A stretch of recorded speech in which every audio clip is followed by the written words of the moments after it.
we'll just wait for Uh, Jesse to join. And Who's Brody? That's not a member of town council, is it? No, she is assistant here. Okay, she and Deborah make all of this work and happen. the magicians. After a year, everyone's an expert. We're all still learning. Have you guys generally relied on Zoom? Yes. Pretty consistent for you? I know a lot of people like the Microsoft Teams, but I don't see many people using Skype anymore. That used to be the go-to thing, but that's old school, I guess.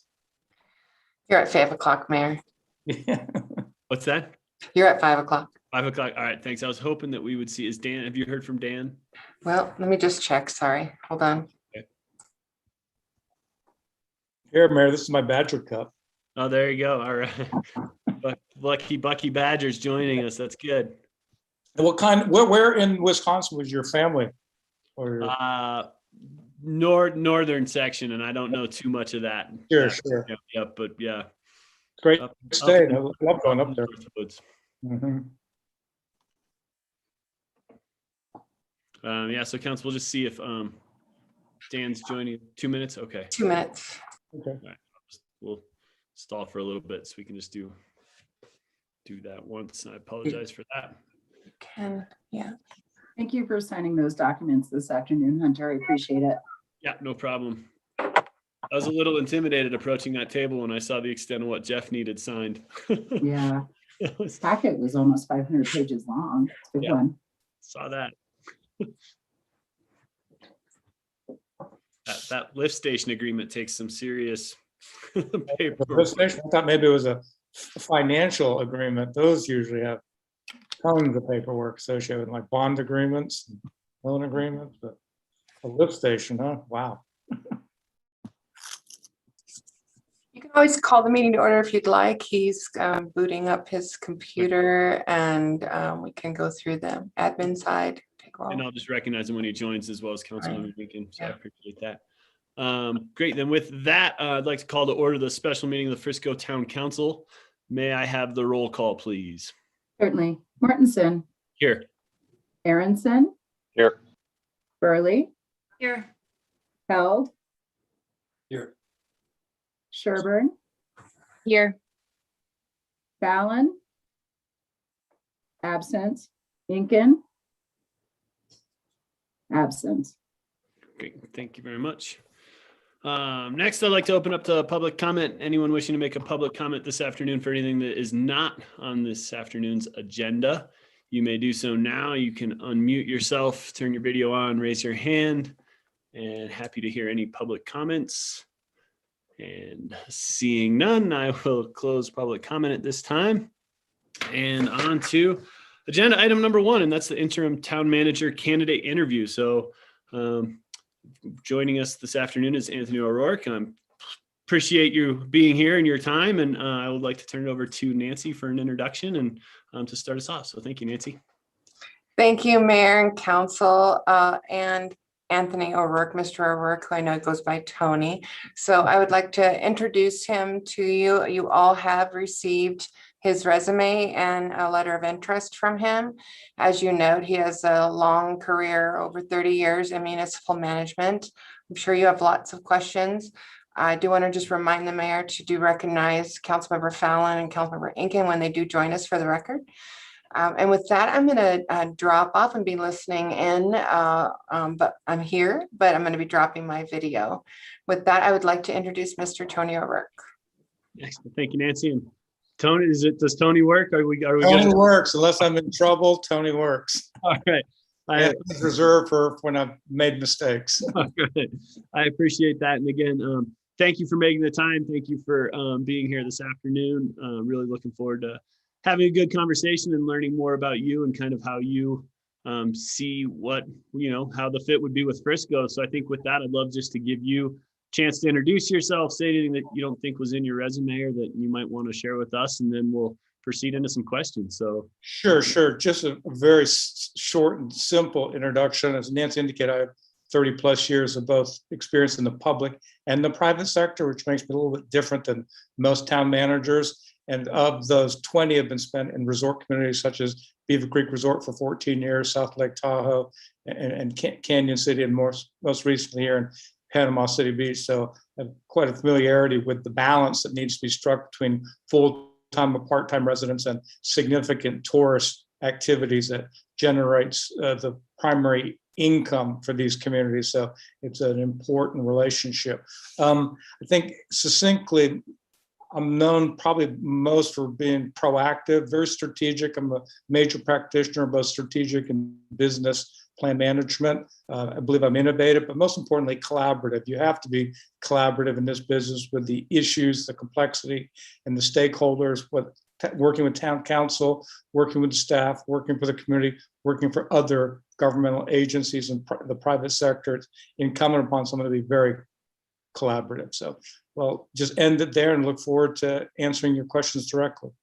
Fantastic. And I'll kick it off, and then I might just, for sake of keeping track of where we are, I might just call on council members by where they appeared on my screen. So Melissa, you're going to be the first on deck after my first question as a heads up, and then I'll go around. But I think Tony, I'd just love to hear how you see the roles and the responsibility of an interim manager, and how you would kind of address those and how you would act in that. I think there's probably two choices you have. One would just be a caretaker. That's not that difficult. Typically, that could come from even a member of your existing staff just to hold down the fort. But given the magnitude of projects you're currently engaged in, I would think you'd want to continue your forward momentum. I mean, Nancy and the town council went through your strategic plan and your projects, everything from, the Frisco CDOT workforce housing project seems to be on the brink of significant movement. The new hotel, clearly the city's going to have to take an important role in the planning and review process there, and building inspection. The parks master plan and the parks you currently have investments in and continue to make investments in.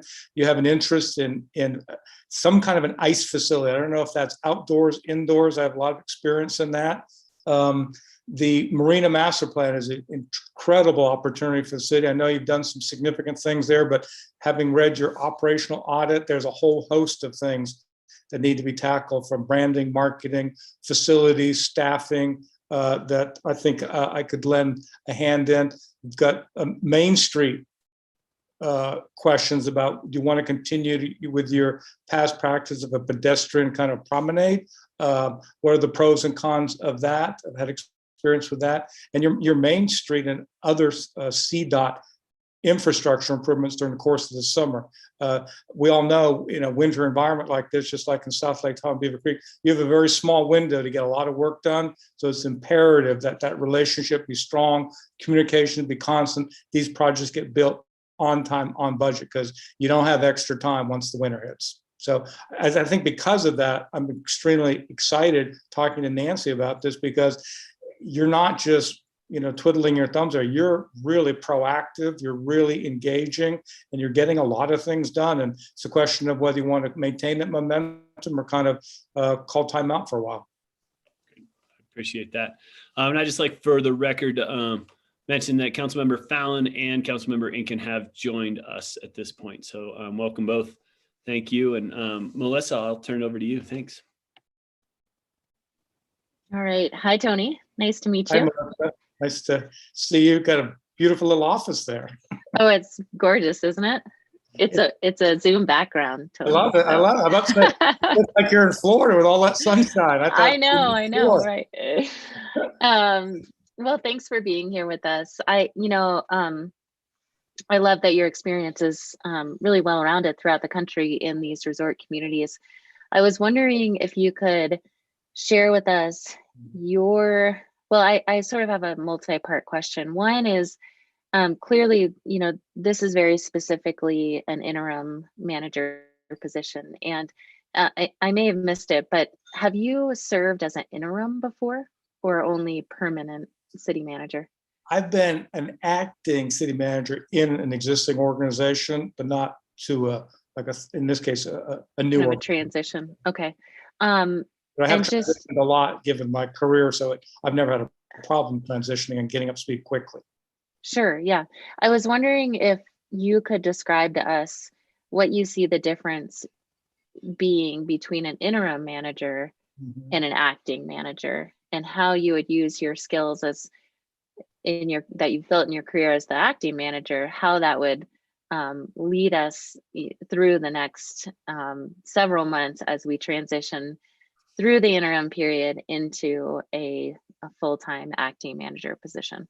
Well, most of it is going to be incumbent on what the town council wants. I mean, if you want to see progress on a whole host of these projects we just described, then I think you're going to want someone that can really hit the ground running and keep the momentum that you have currently achieved and get results. If you just want a caretaker, there's a lot of different options there. But my sense is that, you've got a lot of very constructive and progressive things in play that you don't want to lose valuable time and resources and delays, because even on an interim basis, that could be 3 months. By the time you even got a permanent a town manager, you could be looking at 6 months while things kind of stagnate.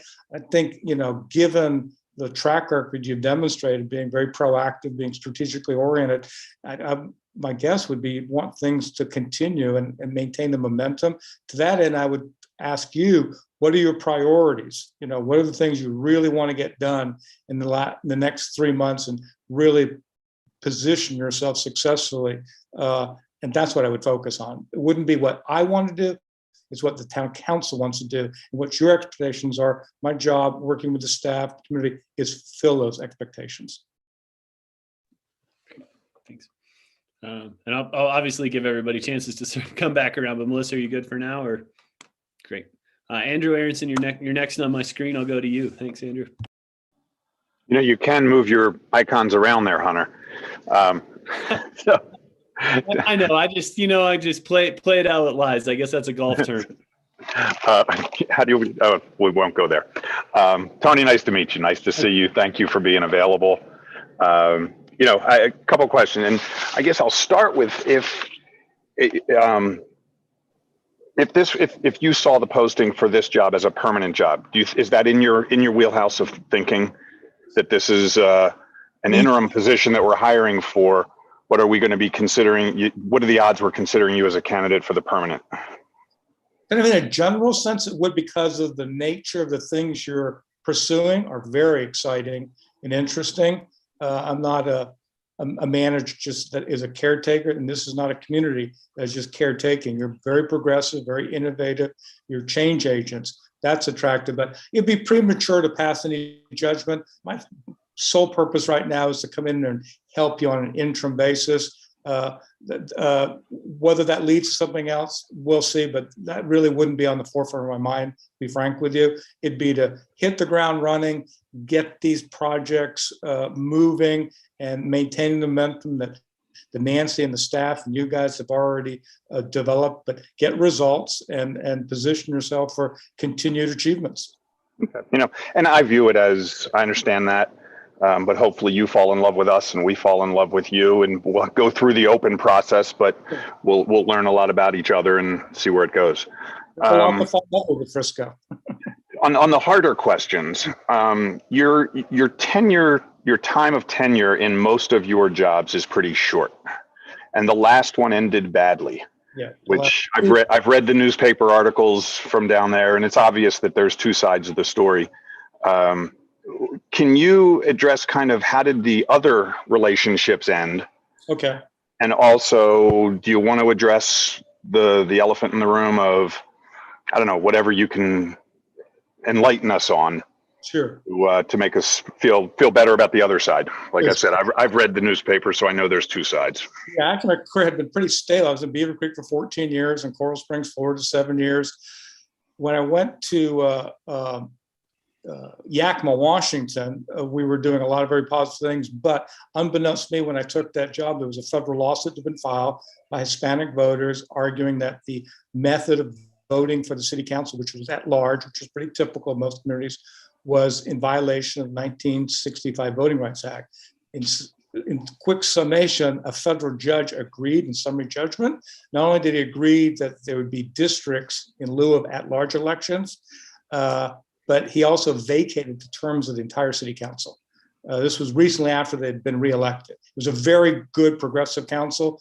Vast majority of them were not going to run again because they were purposely put in the same districts by the judge, and they weren't going to run against their peers. So we basically had a whole new group coming in. I had no issue with them other than their agenda for the city was radically different than what I'd signed up for. We were looking at citywide improvements as far as roads, recreation, swimming pool facilities. They were only interested in what was going to take place in their particular parochial district. So that I told the council in the fall of 2015 I'd be leaving, and unfortunately it got a little bit messy at the end because they didn't adhere to my request to be confidential in that, so I could go out and pursue jobs in confidence, and that was violated. But it is what it is. But that was strictly as a result of a federal court decision.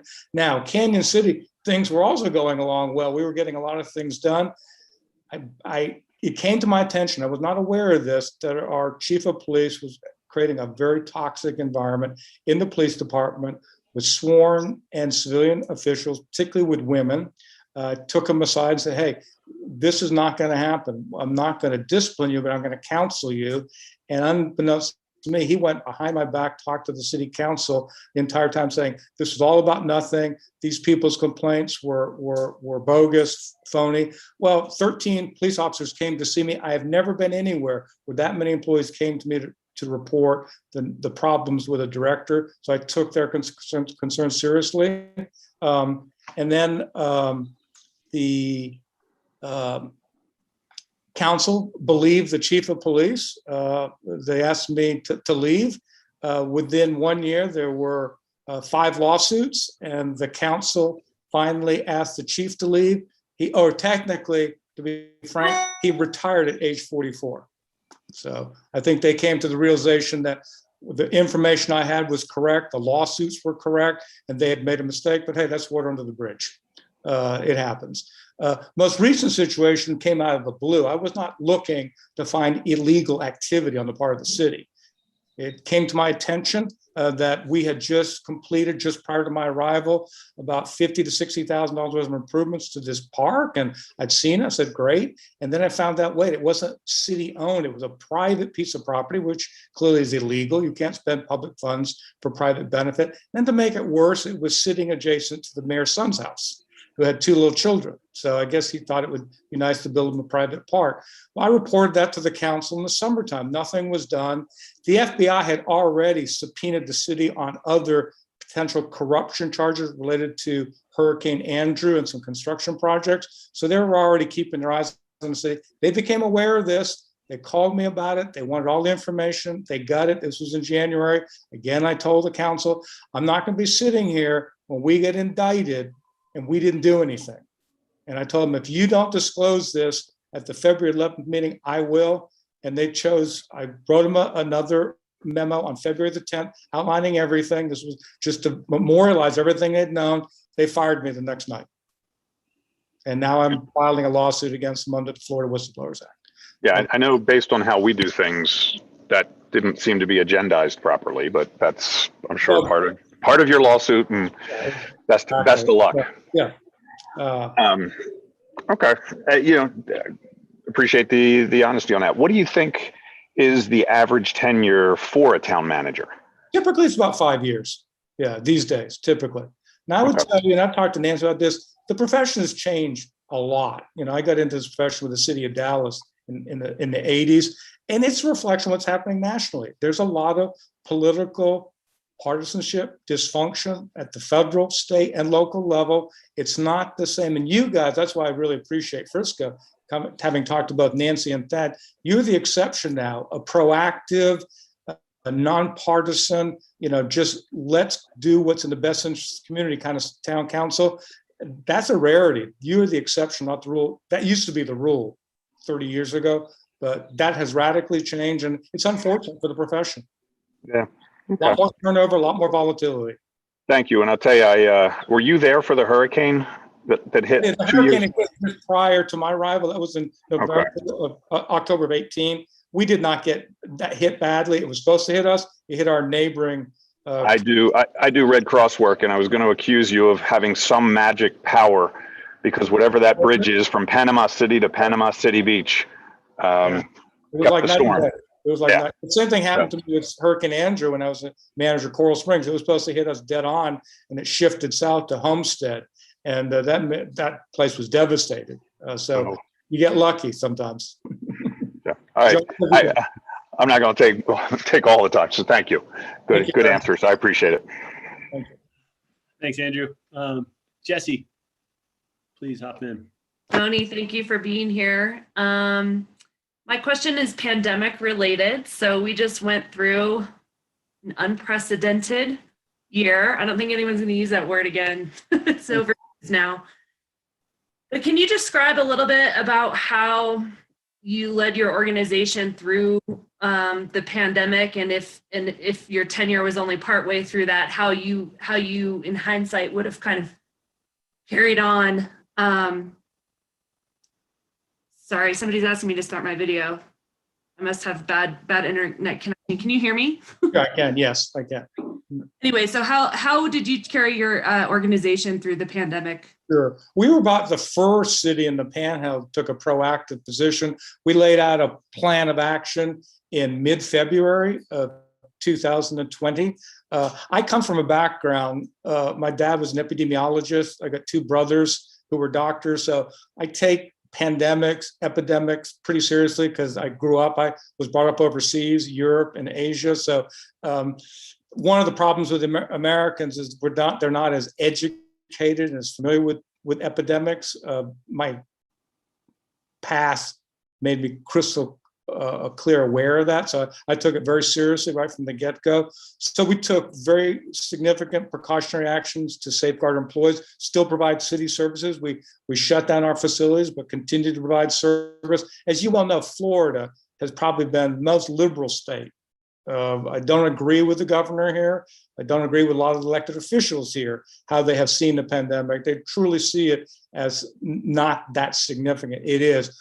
Bay County right now still has one of the highest COVID rates in the country. You wouldn't know it by the attitudes of our elected officials and a lot of our visitors and residents. That's disturbing, but still there's a lot of voluntary mask wearing. We still required masks to be worn in the city. You could not enter a city facility without a mask. We really restricted public access to city facilities. On the other hand, we maintained things like our Olympic-sized swimming pool never was shut down. We were one of the few pools in the country because of chlorine and the open environment, it lended itself to be very, very low risk. So you got to look at the risk orientation of all your decisions, not just take a blanket position. So that's just an example of where we did have facilities open, where in other areas we had them closed. We worked with the business community. I thought the business community was very, very supportive. We had a mandatory mask ordinance for several months. We shut down our beaches for several months. But unfortunately, given the politics of this region of the country, most of that was stripped away. In fact, the governor even stripped our ability to find people. We weren't allowed to find people anymore. He wasn't acting to be proactive, but he was very reactive if you took positions that were too strong from his standpoint. So that being said, Florida, I think, is going to go through another surge, and it's their own fault. I think what's happened in Colorado has probably been a role model. I paid close attention to Governor Polis and what he's been doing there. I've listened to all this press conference. I still listen to Colorado Public Radio every day. So you're more of a role model, in my opinion, than what we've done here. But despite that, we've been as proactive as any city in the region. Other questions for now, Jesse, or should I keep rolling? Keep rolling. All right, Andy Held, hop in. Thank you, Mr. Mayor. Thanks, Tony, for being here. Thank you for the opportunity. Appreciate it very much. And your resume speaks for itself. It's hard to to be able to match your accomplishments. We do appreciate that. My question has kind of changed a little bit. Can you explain how, like, what your leadership style is, essentially, and your communication, not only with council, but it would be with staff and the current people we have in place. And how about just expound on that before we go anywhere else? Well, my core management philosophy is based on 5 values, and very, very succinctly. First, leadership. By that, I mean creating a shared purpose and vision, which you've done through your strategic plan. Vitally important. And Nancy and you guys have done a great job in that. Articulate where you're going. That's what that strategic plan does. And it aligns the human and capital resource organization to common purpose and mission. Critical. And as a leader, you also want to lead by example and also make sure your actions match your values. There's nothing more disheartening to employees than saying one thing and doing something else. You constantly have to be very consistent with your actions following your values. In addition, number 2 would be, we have to be customer driven. We don't make widgets or cars. We're in the customer service business. You have to have a passion in government to serve people and to improve the quality of their lives, improve the community. So that's imperative. And I'm a big believer in customer data driving decision-making. I like to use the term, tell us, rate us, help us. So I'm constantly surveying. I'm a major proponent of surveying customers on a constant basis, whether it was in the private sector in Beaver Creek or in the public sector, to get that data, because it's the customer, just like the council, that defines the expectations of what you should be doing. It shouldn't be the bureaucrats. It's the people getting the service. So that's important. And you constantly measure your success, not by what you think, but what your customer thinks. So I'm a big advocate of constantly getting that data. Third, empowering employees. It's very imperative that you don't micromanage, that you create an atmosphere of innovation and enabling others to act. I like to use the term, you got to give up control to get results. I have tremendous faith in people's abilities at the frontline levels, middle level, department director level.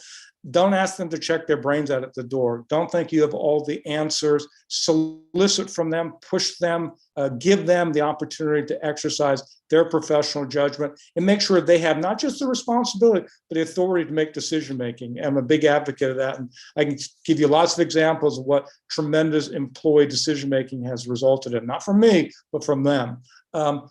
Fourthly, continuous quality improvement. I believe you have to be committed every day in every way to get better. I don't care how good an organization or community is, it can get better. I like to use the analogies of my sports teams, whether it's the Patriots or my Red Sox or my Badgers or my Wolverines. You constantly have to get better. Never rest on your laurels, because people are catching up to you all the time. That's how you maintain that competitive edge. And focus on process improvements. Again, looking at, because according to Dr. Deming, you're looking at total quality management, 85% of problems with service are related to management, not employees delivering service. It's poor systems, poor management structures that interfere with good quality service. And then finally, focus on results. There's no substitute for results. I'm looking at operational metrics, financial metrics, customer metrics. Don't ask me how well we're doing. Let's look at the data. That's the report card that I rely upon. So I'm a big advocate of monthly metrics, annual metrics that you can track and make sure, are we doing our job? Are we getting better every day in every way? So in a nutshell, that's what I focus on. As far as communications, big advocate with the town council, no surprises. I'm a believer in meeting with council members once a week, typically 45 minutes, giving them updates on operational issues, future projects, getting their input, make sure everyone's on the same plane of information. There's no surprises there. Sometimes I need to text you in the middle of the night if there's a police shooting or a fire or an emergency. You're never going to get a call from the media and not know what it's about. You're going to have that information in advance. That's our obligation to you. With the staff, again, I'm a big believer in going out and talking to the staff. I have what I call town hall meetings on a regular basis, soliciting from them what's on their mind. How can we get better? Again, I don't have all the answers. And I don't believe that the department directors have all the answers. The employees have the answers and our customers have the answers. So the reason you need to talk to them is because if they start feeling comfortable and sharing with you the truth and how they think things can get better, there's an explosive growth in process improvement and results. Explosive. And it's great to see. So I'm a big advocate of constantly communicating in writing, but verbally. It's a small enough community, small enough organization. You can talk to everyone on a regular basis and make sure that they feel comfortable coming to talk to you. That's why I've had employees come and talk to me about issues and problems, and I'll take up their concerns. I just don't sweep them under the rug. That's not my nature. I'm based upon integrity and ethics, and that has gotten me in trouble. It's cost me my last 2 jobs, but I have to sleep at night, so I'll live with it. Fair enough. Is it okay that I keep going for a minute here? Keep going, Eddie. The floor is yours. Thank you. You know, I appreciate that. It's all a good answer.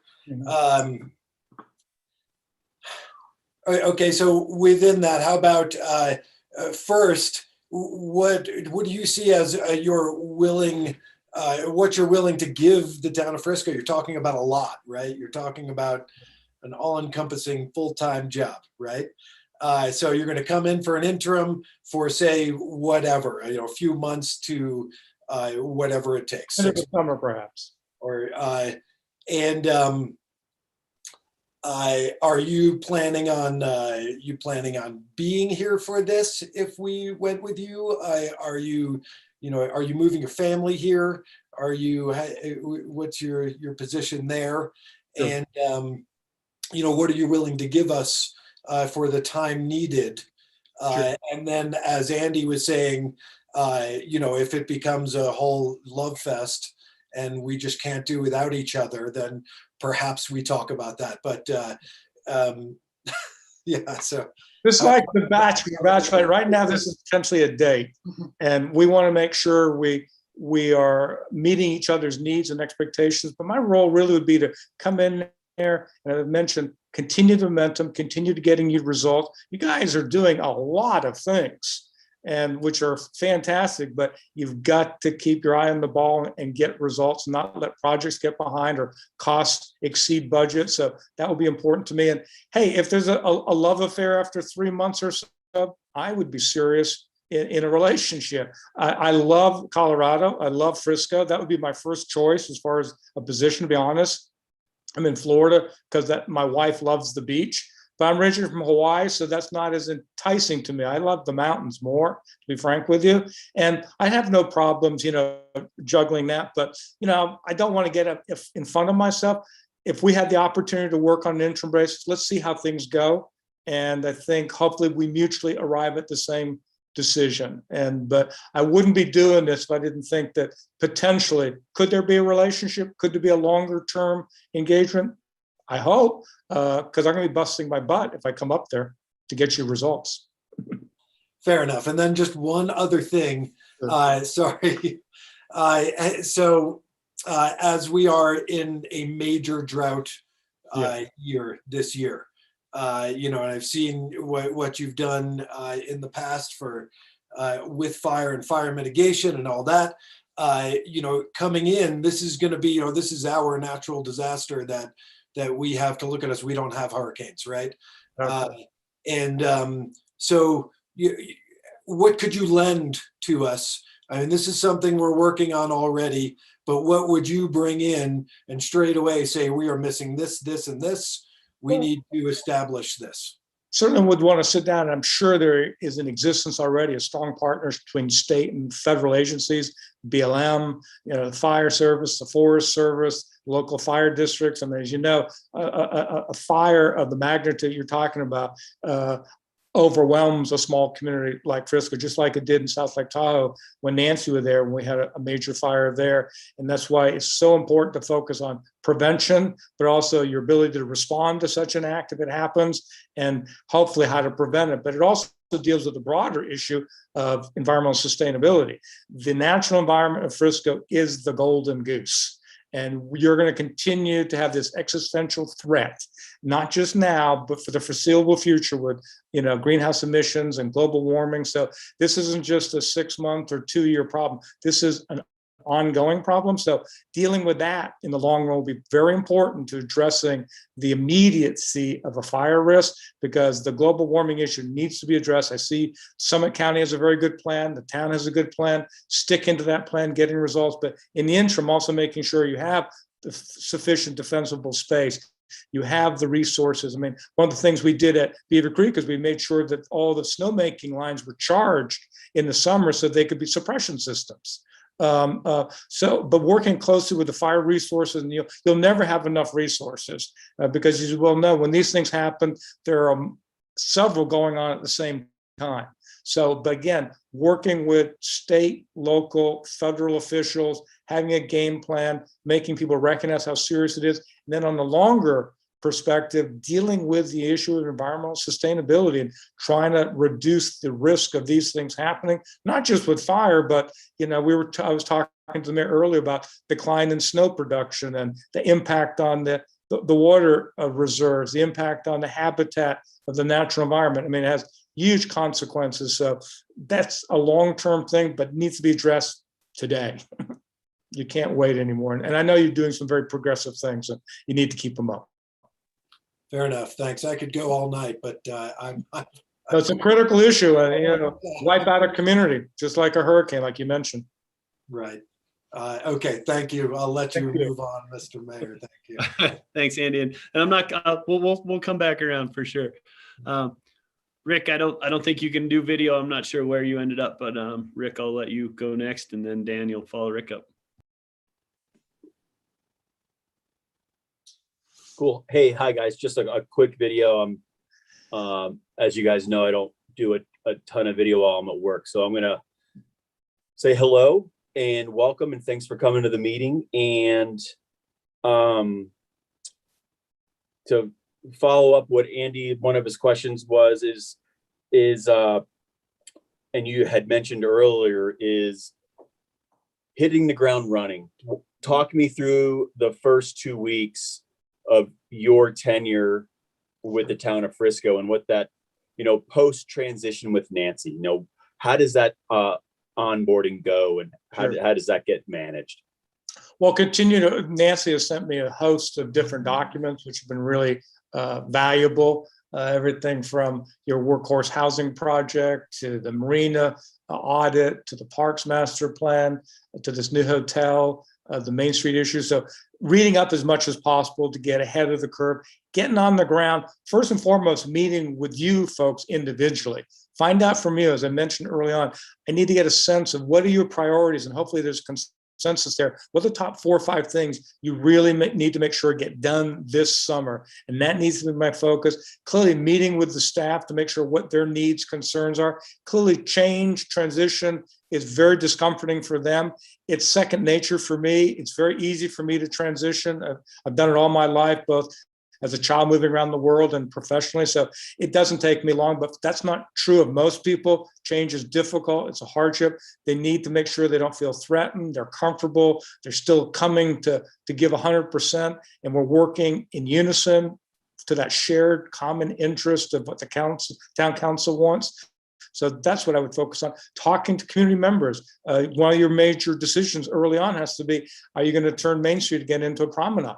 There's pros and cons. I've been there. That's a very, very sensitive issue with business owners. There's pros, there's cons. You know, how do you mitigate the downsides of disruption? Same time, how do you create an environment that's conducive to really enjoying the town, not worrying about traffic? So I'm an advocate of promenades, but they have to be done in concert with meeting and mitigating the concerns of the business community. So I get that. So, and it's a small enough community where you can meet with people. That's one of the fun things about Frisco. You can be very hands-on, really get input and channel that input into hopefully a win-win outcome for everybody. But I'd be very, again, my nature is to be proactive, learn quickly, but mainly talk to the town council, the staff, and the community to find out what is it you want. And my job is to figure out a way to get it done, working with the council and the staff and the community. Be a facilitator, an expediter. That's excellent. Thank you very much. Gang, I don't have many questions right now. It's been a great day down here. Nice to meet you. Nice to meet you. Look forward to following up, fortunately, with you. Thanks. Thanks, Rick. Hang in there. Dan, I'll turn it over to you. Thanks. And first of all, apologies, everybody, for running late. Nancy, thanks for the saving call. We're in a bit of transition here, as you can see in my makeshift office here. This is not a Zoom transitional moving backdrop. This is Reality. real world, 30 pounds of 15 years of crap in a 5-pound box backdrop. So thanks I appreciate your patience, Tony. Welcome. Thanks for being here. The advantage to going last is the only questions that is left is really, I guess, what is your favorite birthday cake or something like that? Chocolate. I'm addicted to it. Yeah.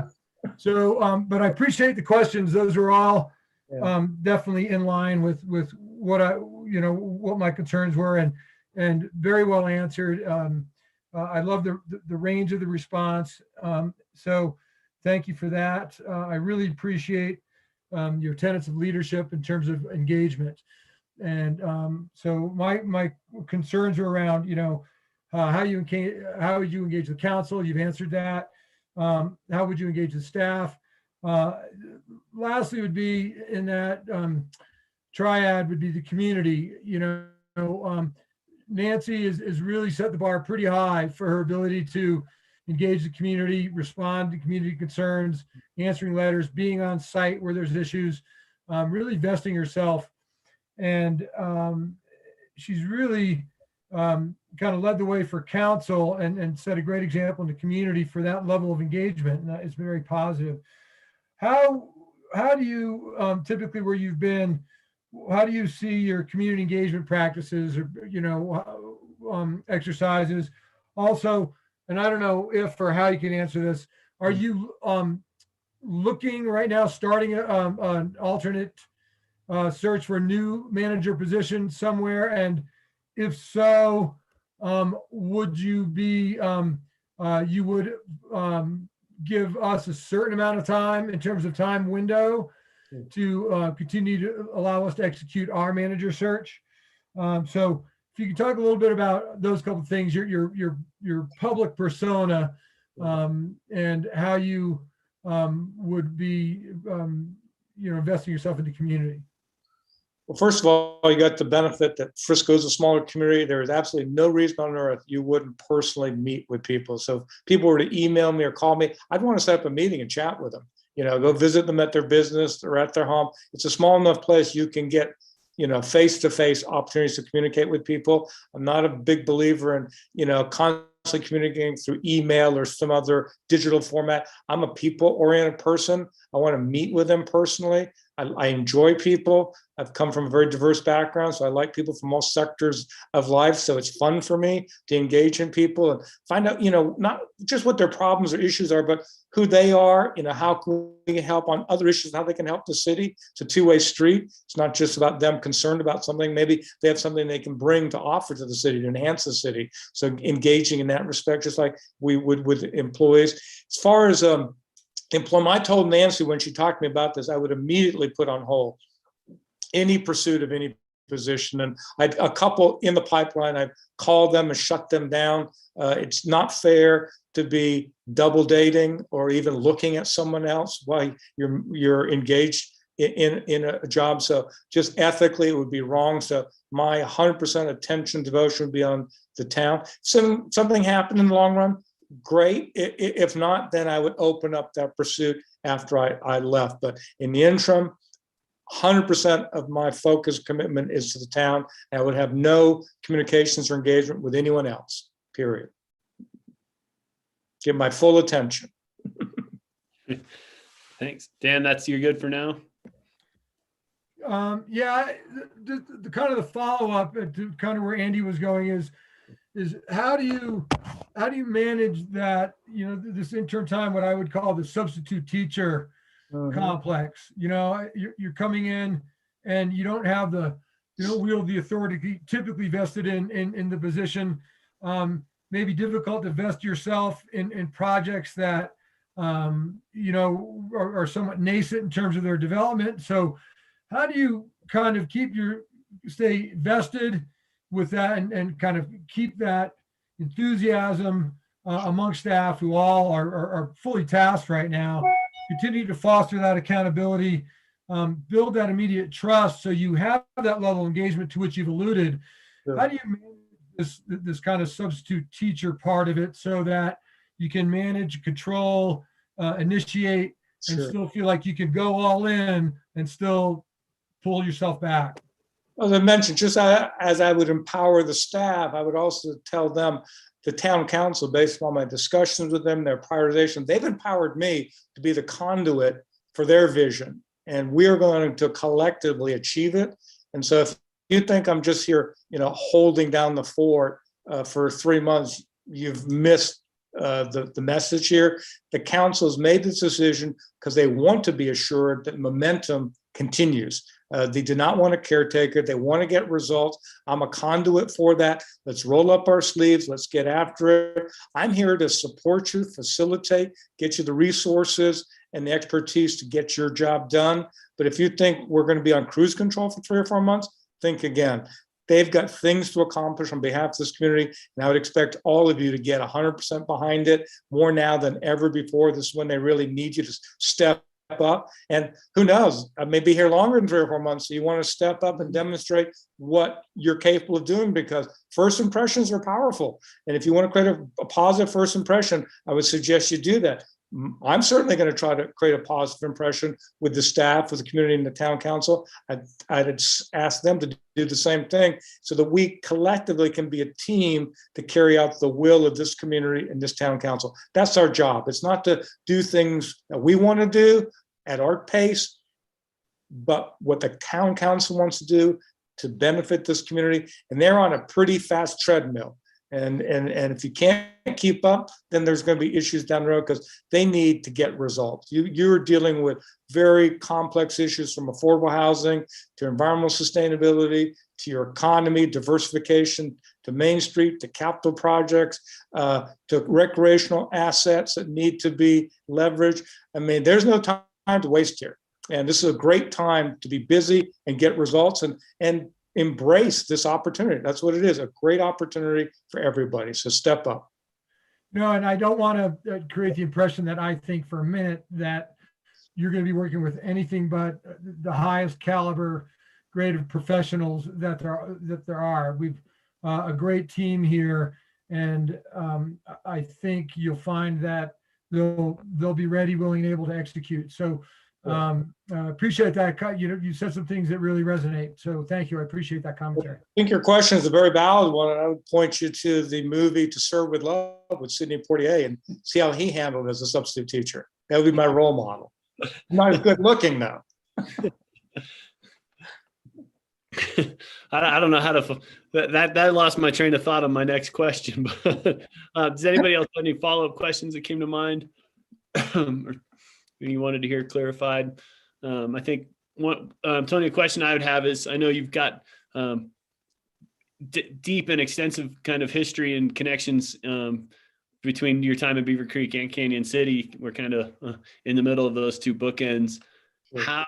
How do you see, do you have any kind of beneficial past relationships from people in the communities and states that will help you transition kind of back to Colorado, if that's the case? But how do you also not just sit back and rely on those and meet kind of the new players, particularly in the Summit County community that we're an ever bigger part of here in Frisco? Sure. But again, I think the greatest benefit is I had to go through this drill multiple times in my career. So getting reestablished, creating relationships, knowing how the process works. You have to have strong partnership with your federal agencies, your state agencies, your county agencies, the other towns and municipalities. I mean, it's teamwork, and you got to work in unison together. Hopefully you have a common cause, a common direction, and you're all pulling oars in the same direction. So that's applicable wherever I've ever been. And I've never had a problem making sure that I've had very strong relationships with federal, state, local partners and the private sector. I'm a huge proponent of the private sector. I've done many public-private enterprise projects, which you have a couple that potentially stand out, like your idea for the ice rink. I did 3 sheets of ice down in Coral Springs, Florida, built by a Canadian company on city land that cost a lot of money to build. They paid for it. They paid the city $375,000 a year. We met the needs. They get 1 million patrons a year at that facility. I've done it with in Yakima, Washington, creating with the private sector the largest sports complex in the state. The beauty of that was the city only had to put up about 1/4 the money. More importantly, we put in no operating expenses because it's truly the life cycle costs that are most significant. We built a state-of-the-art aquatic center with the YMCA in Yakima. So I'm a big proponent of leveraging a community's scarce resources with federal, state, and private partners. That's the only way you can achieve things this day and age. Fantastic. Council, Andrew, sorry. Yeah, I mean, you've done the jobs, you've done it well. Why do you like doing this job? I think the thrill and satisfaction of getting results and making a community better than when you got there and working with people that care.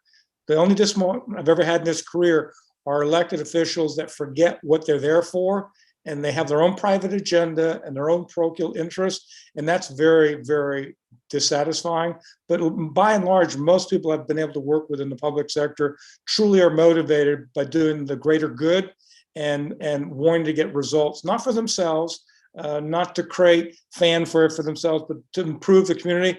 And I'm all in when I get to work with a group like that. I like team, collective, collaborative efforts. And by the way, people ask me the same question for doing the role that we've all taken on. So it's becoming harder and harder, unfortunately. Yeah, I'm good. If it never mind. I'm good. Thank you. Thank you very much. Thanks, Andrew. Other folks, any other follow-up questions? Looks like everybody's good. Well, Tony, I'm not gonna let you go just yet. I'm gonna definitely open it up for public comment. And again, I will stress the comment part. If there's anyone wishing to make a public comment at this time from any part of the discussion you've heard, you can please do so now. You can unmute yourself, turn your camera on. I don't want to call out the only one person joining us from the community today, but I'm happy to see one of our favorite restaurateurs on the meeting.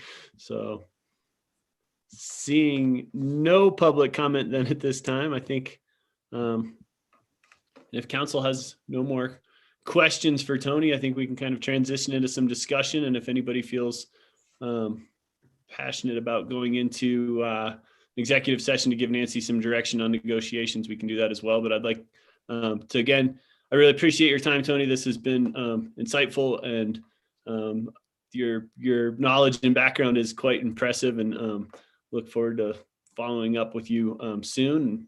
Nancy, I'd like to just give you a chance. I know you turned your camera on. Well, I just wanted to be available and thank Mr. O'Rourke for joining us today. Fantastic.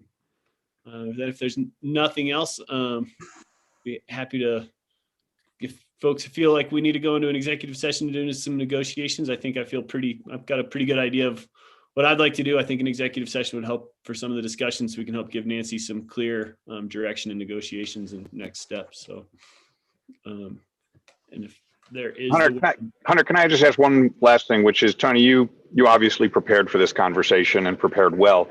Was there anything we didn't ask, any points that you want to make that we haven't covered that you'd like to add in? Something we forgot to ask?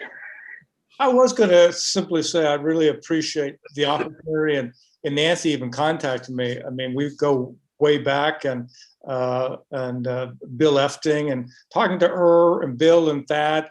I mean, it's to me a perfect potential scenario. I wouldn't have thought about it months ago, but hopefully it will arrive at some opportunity for both of us, and we'll see how things go. One of the things I did mention to the mayor that really astounded me, your community survey, I looked at that data. Those are some of the highest scores, probably the highest scores I've ever seen, as far as the public's enthusiasm for the quality of life, the safety of the community, the recreational assets. I mean, you have a very happy community. And my job would be, if I came here, is continue that happiness, because those are startling scores as far as not only their degree of satisfaction, but also their trust in their government and the direction you're going. almost 70% of them agree with the direction you're going. I've never seen a score higher than 30%.